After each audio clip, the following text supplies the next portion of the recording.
Righty. All righty. Good evening, everyone. Wanted to share something that I came across before we get back into the text. And tonight, although we may have touched on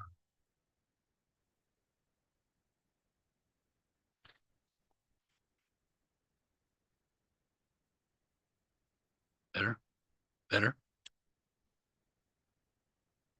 How's that? Can you hear me? Okay. Okay.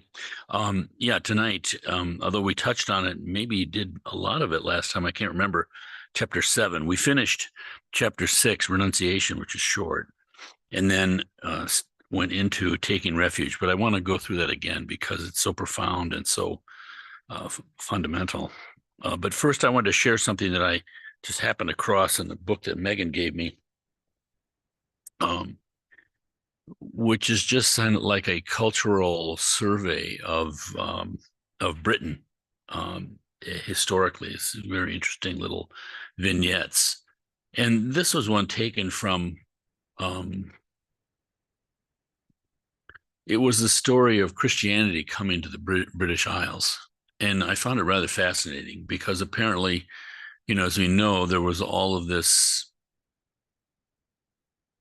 start in the Middle East, and then apparently there was a group of Christians moved to Marseille in southern France. I know there's a tradition too that Mary Magdalene, one of Jesus's disciples, moved to Marseille, and maybe it's true, but nonetheless, there was like a Christian community in Marseille, France, and then some moved farther north to the city of Tours. But apparently, they were persecuted, and it wasn't a happy time. And eventually, some of these people, monks actually, went to Ireland, and then Irish Christianity started to develop, really sort of under its own flavor, as you can imagine. If you've ever seen like Irish crosses with have a circle in them, which is kind of interesting. This kind of unity in the midst of the um, uh, limits of the drawing of a cross or the statue. But nonetheless, eventually there was a monk named Columba who went from Ireland, where he had been persecuted too, but I don't think for religious reasons, just his personality perhaps, and went to Iona. And from Iona, it became this kind of sacred place. It's on the western coast of Scotland. And eventually things spread from there, including across Scotland to a place called Lindisfarne, which is on the eastern coast of Scotland. And then, as part of this story, there's this monk named called the Venerable Bede. He wrote this history of England way, way, way back when, and he tells this story of the conversion of the king of Northumbria, so northern part of England bordering Scotland. His name was Oswald, and he had a friend who was advising him. And this is what the friend said. He said, life is like a banquet hall.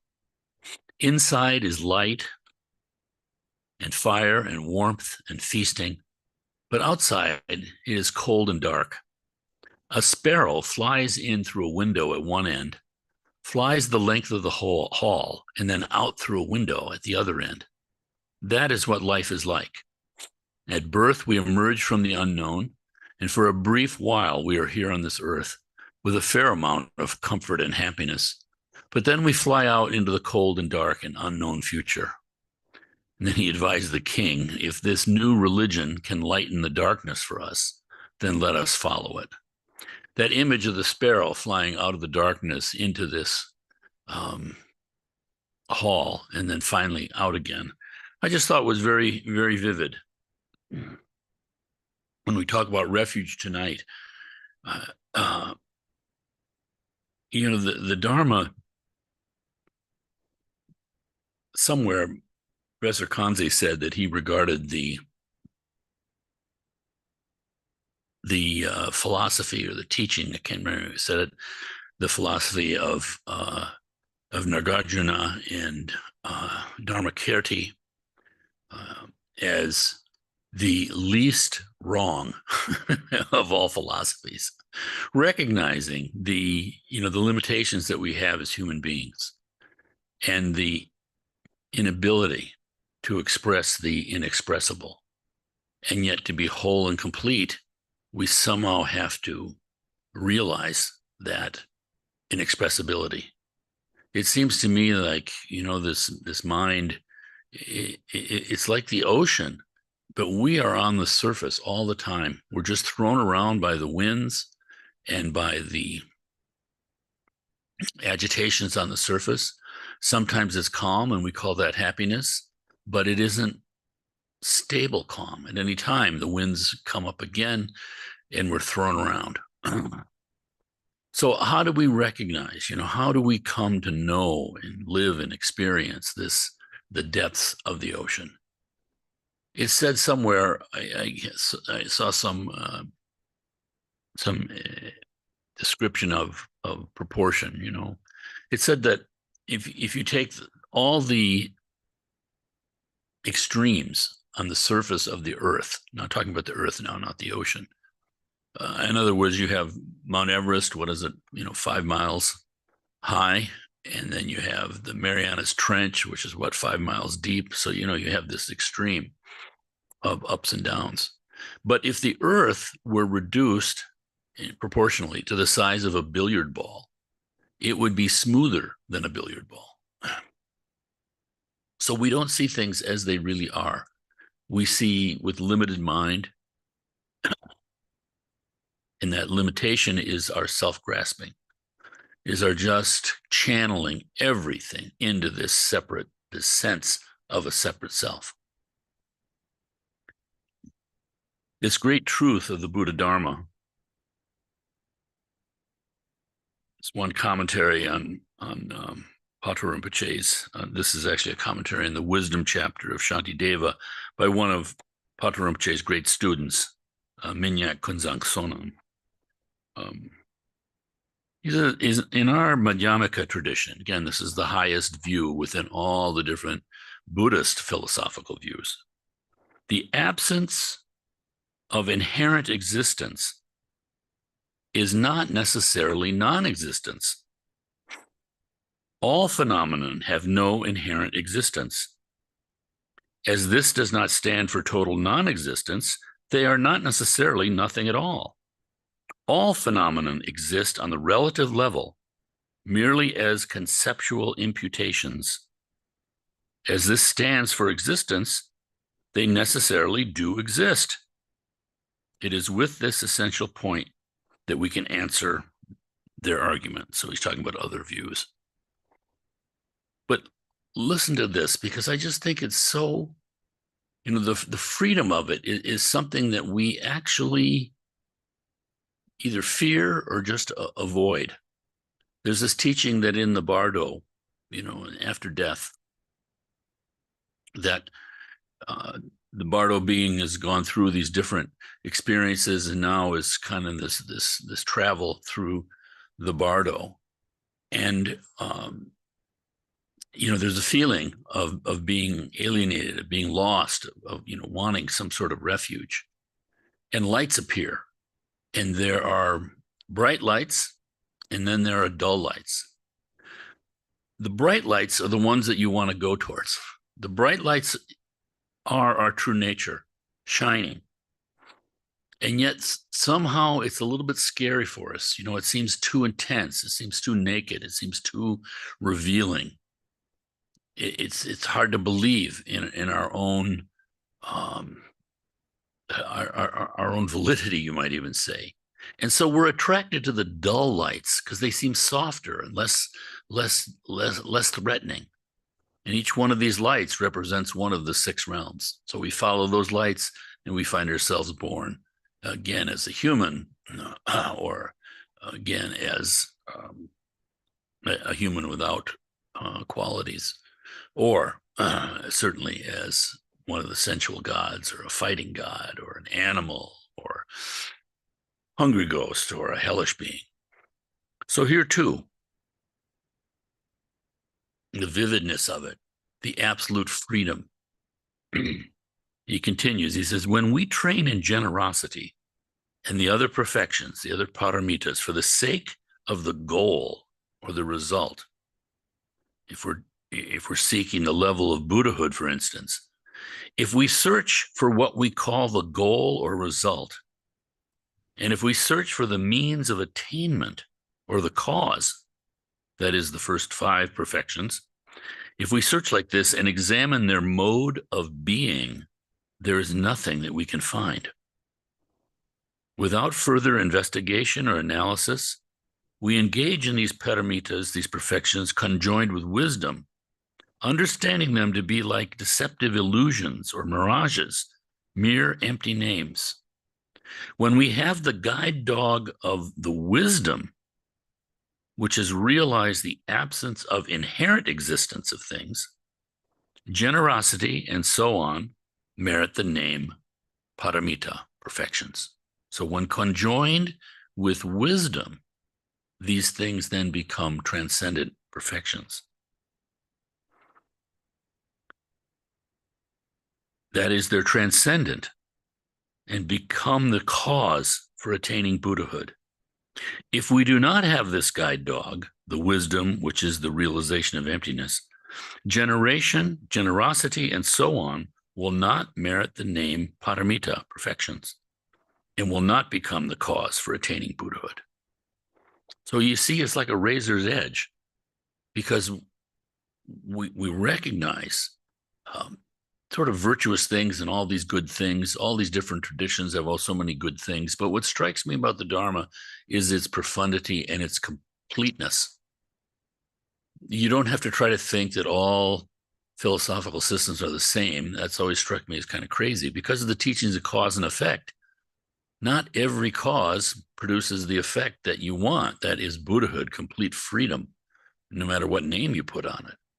But at the same time, there's just a wide range of positive things happening in the world. But the Dharma seems to me so complete because it is this middle way between just, the complete materialistic, well, there's nothing, we don't have to worry about anything transcendent, there's nothing going on, and the others which, somehow cling to some sort of, hopefully transcendent teaching. But of course, if you can label it transcendent, it's not really transcendent. That's the problem.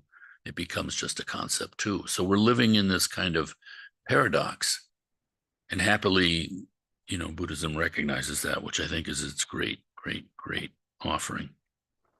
So then, chapter 7 now in the Tibetan tradition of mental development is taking refuge. And the Geshe says, by taking refuge in the triple gem, Buddha, Dharma, and Sangha, and by acting in accordance with the law of cause and effect, one is able to attain a higher state of existence in one's next life. In order to seek this refuge, one needs to fear the suffering and rebirth in the lower realms and recognize that the Dharma is the only means of escape. Taking refuge is the same as looking to a higher authority or a doctor for help. Without the experience of suffering, one would never seek this help. So think about that in terms of, you see how it all hangs together like the First Noble Truth. So the Buddha is encouraged to teach, and he does teach. He takes on that incredible career and burden, you might say. And if you had to start talking to people, trying to appeal to everyone over all periods of time, which is, again, something that's right down to earth that they can understand, they can relate to, and yet is profound, what would you do? And he talked about suffering. Without the experience of suffering, one would never seek this help. And of course, it's true. It isn't until things are going wrong that we start to think about, how can I fix this?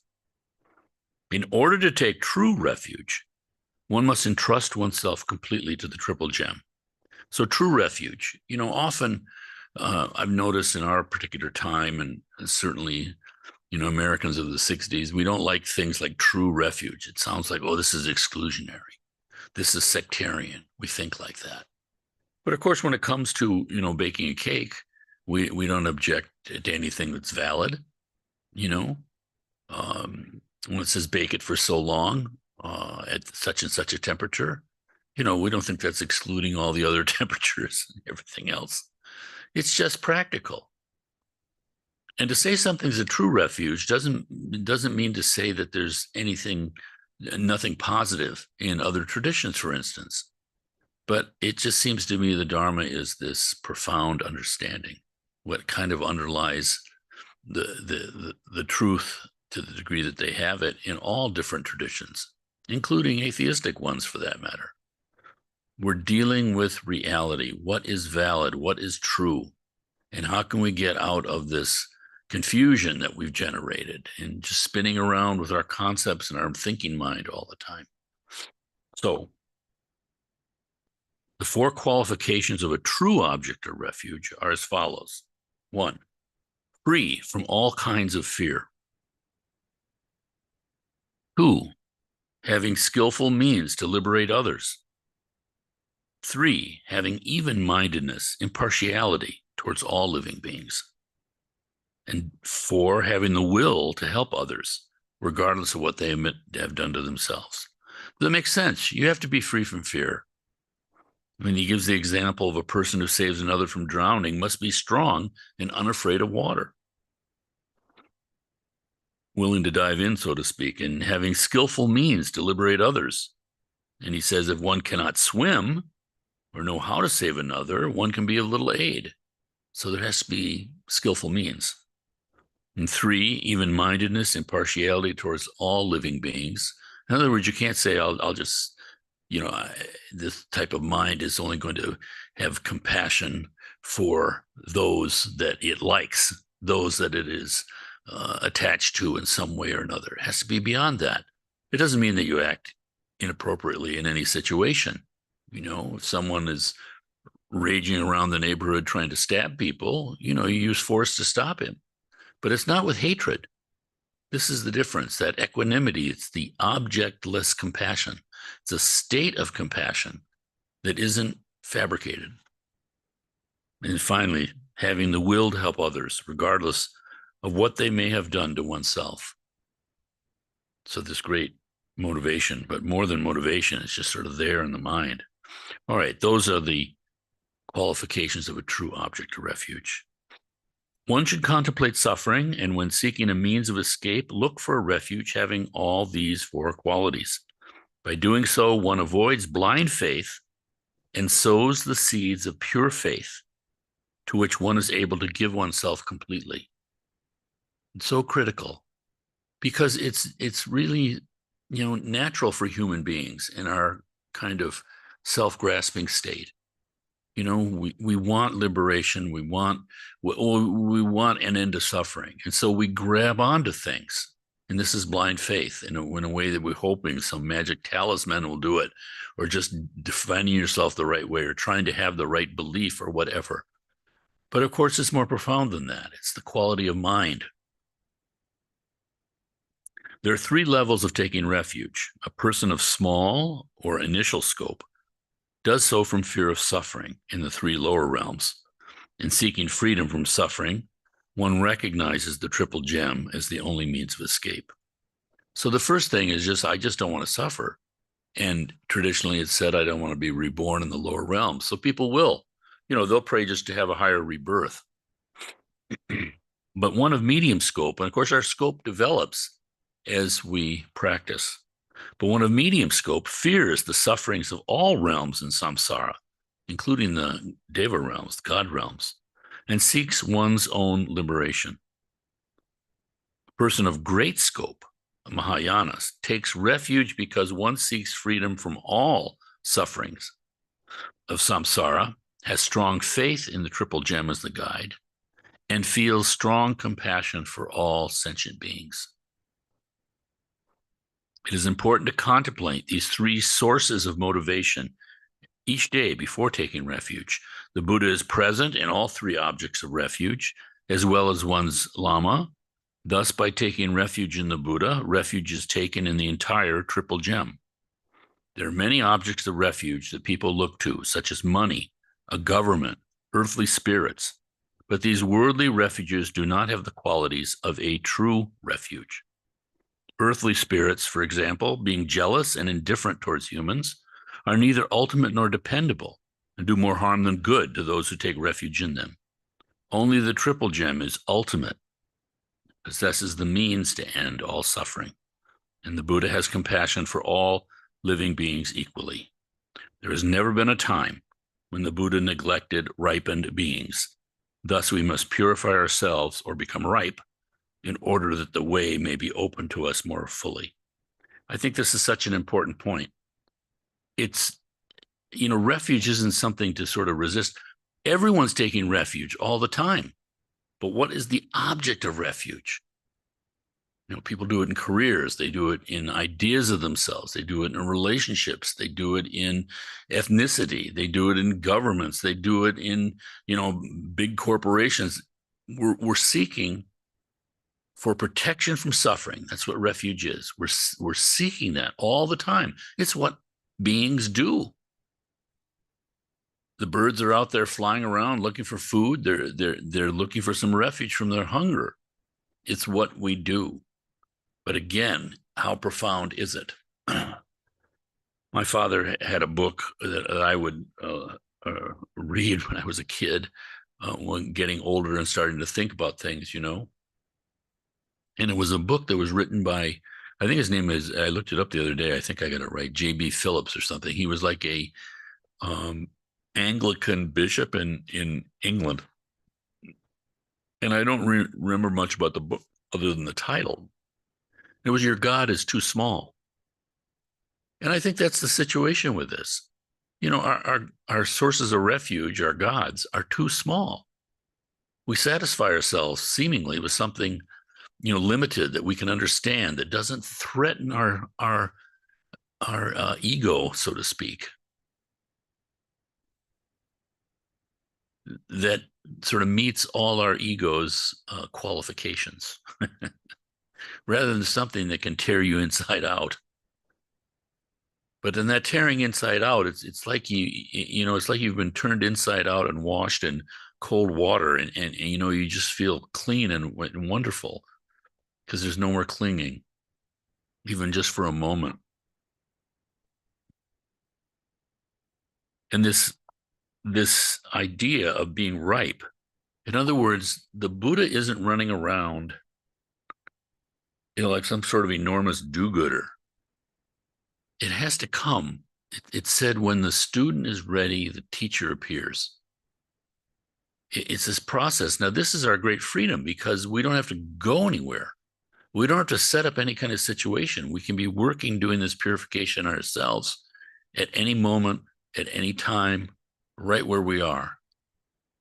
But the wonder of it is that with confidence, faith in this process, this purification leads to beneficial experiences. One will start to understand more, and there can be surprising kind of experiences, but it's the result of this inner work. Then the teacher can appear. So the Buddha can, what does he say here? There has never been a time when the Buddha neglected ripened beings. In other words, the Buddha will be there at exactly the right moment. All right, the Geshe continues and says, the Buddha possesses the following 8 rare and precious characteristics of true refuge. All right, here are the Buddha's 8 rare and precious characteristics. He's attained permanent cessation from all suffering, and thereby is freed from birth and death. All actions come spontaneously, free of effort. This characteristic can neither be understood nor described in words, for it's the emptiness of the Buddha himself. In the same way, one cannot describe the difference in taste between brown and white sugar, yet a difference is experienced. He has complete wisdom regarding both emptiness and the nature of all phenomenon appearances. He has perfect compassion for all living beings, possesses unsurpassable power and thus greatly effective in leading others to liberation. Buddha's achieved his own ultimate aim, and he's attained the perfect means of delivering others.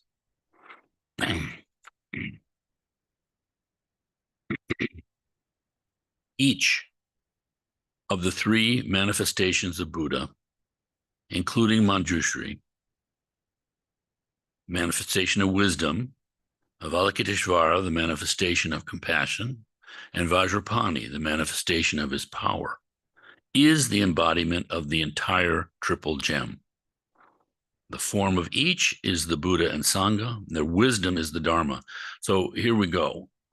This shows you that the essence of all these different Buddhas is exactly the same. One can come to enlightenment through the practice of Manjushri. One can come to enlightenment through never doing any Manjushri practice because you're just doing Avalokiteshvara. But of course, when you're doing Avalokiteshvara, in this essence, it's the same as Manjushri. You're doing all of them at once, actually, by doing them wholeheartedly and truly in any one true source of refuge. But he says the form of each is the Buddha and Sangha, and the wisdom is the Dharma. So if you take refuge in Manjushri, the form is the Buddha and Sangha, and Manjushri's wisdom is Dharma. So you're taking refuge in all three. Thus, if a person takes refuge in any of them, it's equivalent to taking refuge in the triple gem. The Buddha exercises his power when these manifestations embody themselves on earth as bodhisattvas. So bodhisattvas are exercising the exercise of Buddha's compassion and power.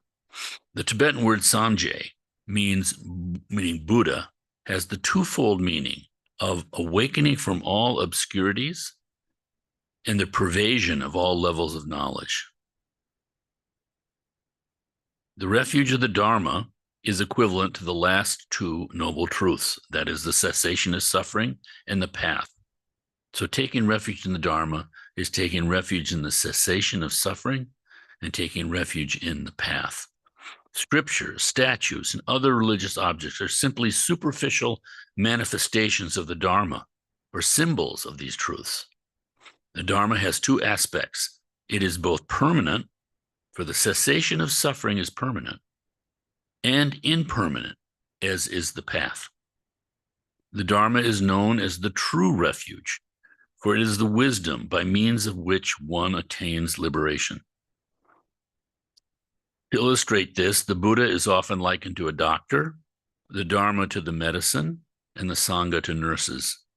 One cannot fully take refuge until one becomes an Arya, a noble one. But keeping pure moral discipline is the substitute until that attainment.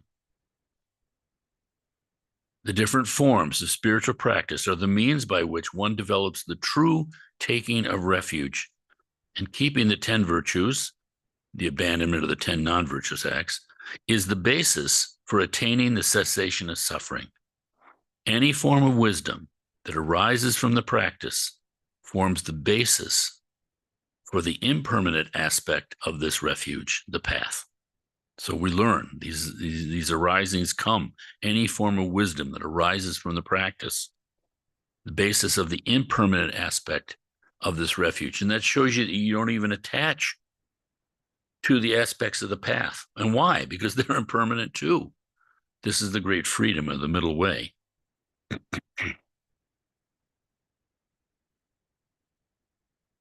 The literal meaning of the Tibetan word chu, meaning Dharma, is to hold one back from falling into low states of existence, and also to cut the bonds of samsara or karma and kleshas, the afflictions. Cut. The refuge of the Sangha consists of the members of the Sangha who have become Aryas, who have attained to self-liberation. They are the true refuge, although a group of 4 monks is held to be representative of the Sangha. The word Sangha means inseparable, and the corresponding Tibetan word Gendun means those who have the wish for liberation. And isn't that wonderful? by having that wish for liberation, you enter the Sangha. I mean, it's so simple, really. It's so accessible. It's so clean. It's just so right there for us. And when you realize the wonderful qualities, the 18 factors creating a precious human birth, it's like entering a door, the refuge. You open the door, you can step in. And yet opening that door and taking that step, in terms of the world, it's a very huge step. It has tremendous power and profundity and opportunity, but it's not a natural thing. I think it's one of the Japanese Zen masters, Dogen, saying something about taking refuge, that, seeking refuge in the three jewels, he said, Buddha, Dharma, and Sangha, is not something that beings naturally do, but in the end, it's the sole refuge for all. So it's like that. And you can see this in your own practice in life. We spin around and around and around in circles. We do our practice in a very kind of mechanistic kind of way. But the genius of it is that, even kind of like Guru Rinpoche said, never, never, never be discouraged. We spend a third of our life asleep. We spend a third of our lives working. And we spend a third of our lives chasing distraction. And even though this is true, the little bit of Dharma we do is valid and does have power, cause and effect. Lama Tarchin said, it's like you're drowning in the middle of a lake and someone throws you a rope. You grab onto that rope. That's the Dharma. He said, you can get out very fast if you're working really hard, pulling hand over fist, kicking, everything, kind of single-mindedly get to shore. Or you can pull on the rope, get yourself a little closer, take a little rest, then do a little bit more. He said, you can go fast, you can go slow, you can go in between. He said, just don't let go of the rope. And that's the thing, that confidence with this understanding of what we're doing and what the bigger conceptual picture is too. The confidence is naturally there. Because it seems to me, you see everything, especially with social media and our modern education and everything, everything's out there all the time. And I just think, like, what's the alternative?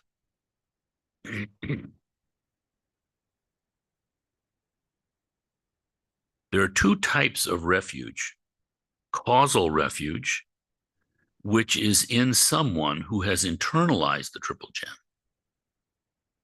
causal refuge, and resultant refuge, which is in oneself after the triple gem has been realized within. Let's do that again.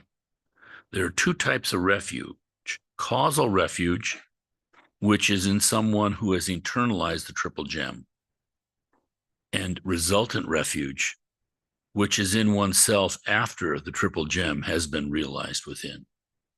So I wish you would give more teaching on those. That sounds like a very rich and profound kind of statement. When one first takes refuge in the three manifestations of the Buddha, they are an external refuge. But as one develops, this gradually approaches an internal refuge. The external refuge cannot help without the corresponding efforts of the disciple, but when both act together, they gradually merge into one. Okay. Let's see if Jamgon Cultural has something to say on refuge, of course.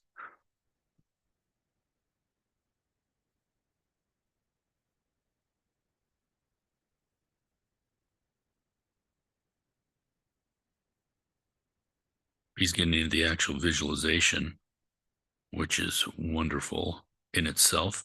I think often explain something to different people who come to the Dharma Center, and they're used to hearing about, if they have some knowledge like this taking refuge in the Buddha, Dharma, and the Sangha, and they're often sort of thrown by so much of the symbolism here and other, because in the Tantra you're talking about 6 sources of refuge. So there's Buddha, Dharma, and Sangha, which are kind of like the outer understanding and kind of like a horizontal plane, but then there's the vertical axis, which is the Lama, the Yidams, and the Dakinis. So this can throw people off a little bit because they're just not familiar with it, you know. But of course, that's especially reflects the power of the Tantra. The Lama is the root of all blessing. The Yidam is the root of all cities.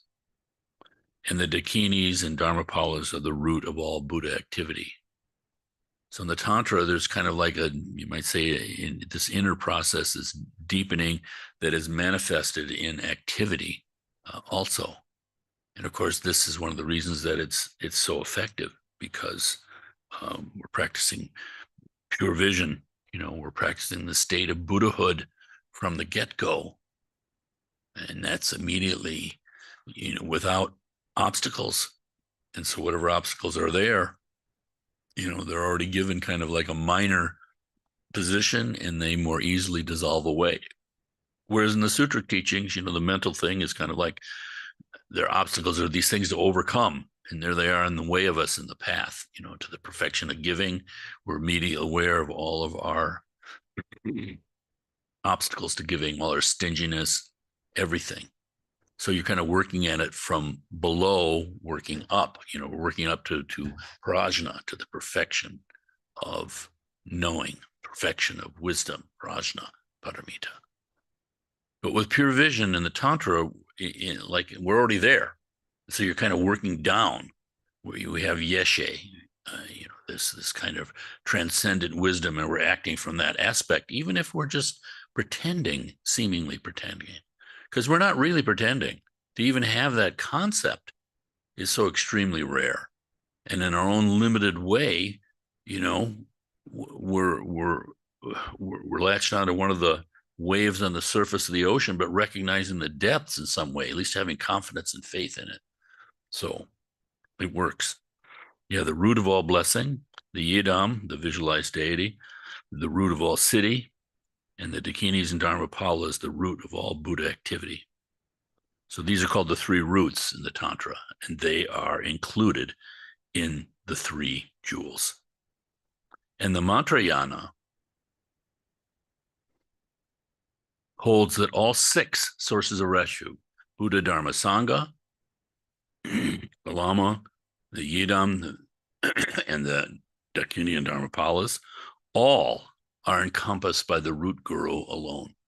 And of course, this is the source of Guru Yoga.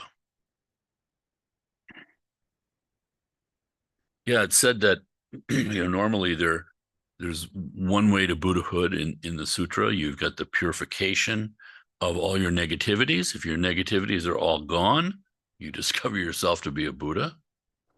And then the opposite, additionally, is just the accumulation of merit. If you develop all your positives to their nth degree, voila, you're a Buddha. Now, these two things are done in tandem, so to speak, in the accumulation of merit and the purification. We go back and forth, and the practice is that. But the Tantra holds that there's the third way, and that is Guru Yoga. That is the direct recognition of the nature of mind. So special method, and special result. So to give you just an idea of the profundity of these teachings and how detailed they are, we start with Buddha. Buddha manifests in three following ways, according to Jamgon Kotro. The Dharmakaya, which knows all things, both as they are and as they appear. The Sambhogakaya, possessed of the five certainties. And then the Nirmanakaya, which takes the form of any type of worldly art or skill of a being who is an incarnation of enlightened one, or of a Buddha. Buddha thus includes the three kayas, the three bodies of the Buddha. Dharma refers to the scriptural Dharma, the words, sentences, and letters in the Buddha's verbal teachings and the recited prayers and mantras. Dharma also includes the realization Dharma, the ground, the Dharma Dhatu, Tataka, tatata, tata, I can't say it. The noble truth of the cessation of suffering, which is the result, and the noble truth of the path, all of which lead to enlightenment. Dharma thus includes both scriptures and realization. You know, the scriptures, it's such a, you know, you think of someone like Kempo, who's those thoroughly trained, you know, that 13 years of training that he had on these scriptures is so helpful because they're accessible. You know, there are many people in the West who are kind of impatient. You know, people want realization, and they kind of want to get there and avoid the scriptures altogether. Lots of misunderstanding about that. Rather than seeing the scriptures as the manifestation of and actually being the Dharma. Hence the extreme respect that Tibetans show towards a text. They will never step over a text. You know, you don't throw it out. You burn it if you have to, destroy it if you have to, um, uh, get rid of the physical presence of it. Sangha includes the real Sangha, comprised of bodhisattvas who will not regress, and the provisional Sangha, comprised of Shravakas, Pratyekabuddhas, and Arhats. So Shravakas have insight into the emptiness of self, but they don't have insight into the emptiness of phenomenon. Pratyekabuddhas have a partial insight into the emptiness of a phenomenon. And then as they're using arhats here, this is the, you know, the noble ones, full enlightenment.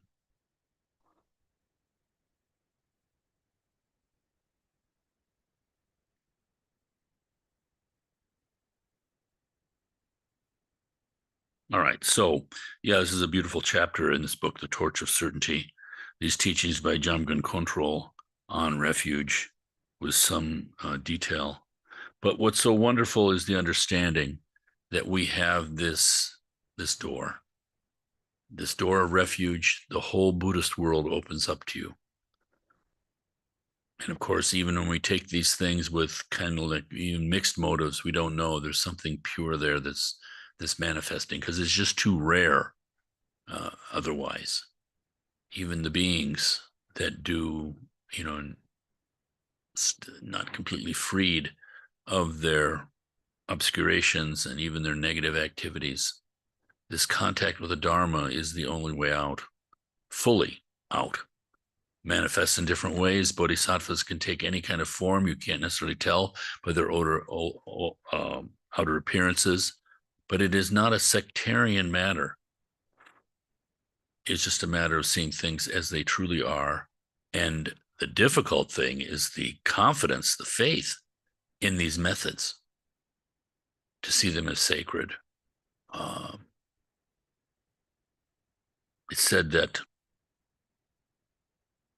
you come to the ocean and, you know, the ignorant person criticizes the ocean for him not having water. And yet it's there. You can take a thimble full, you can take a cup full, you can take a reservoir full. It's really up to the person themselves. But yet, you know, this kind of habit we have of blaming the outer situation, not seeing our own inner freedom. Okay. So maybe that's enough for tonight. I wanted to get through refuge again. And let's see what we have next time is the qualities of the Buddha. Starts out with the Nirmanakaya, the physical presence. And yeah. All right. So next time, chapter 8, qualities of the Buddha. And we'll do that. Okay. Anything from anybody tonight?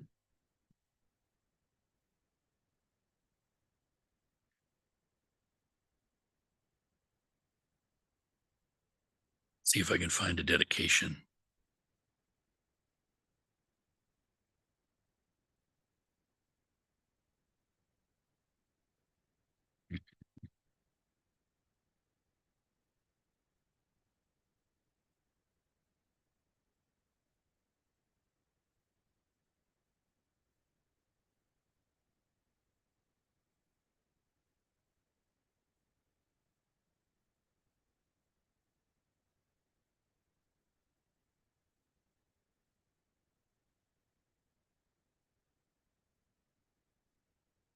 From the wisdom of complete freedom from the three spheres, I dedicate all virtuous actions done with such vigor to awakening, which dissolves the suffering of countless beings. And may every single benefit go to them until all are free. Swaha. Okay. All right. Thank you all.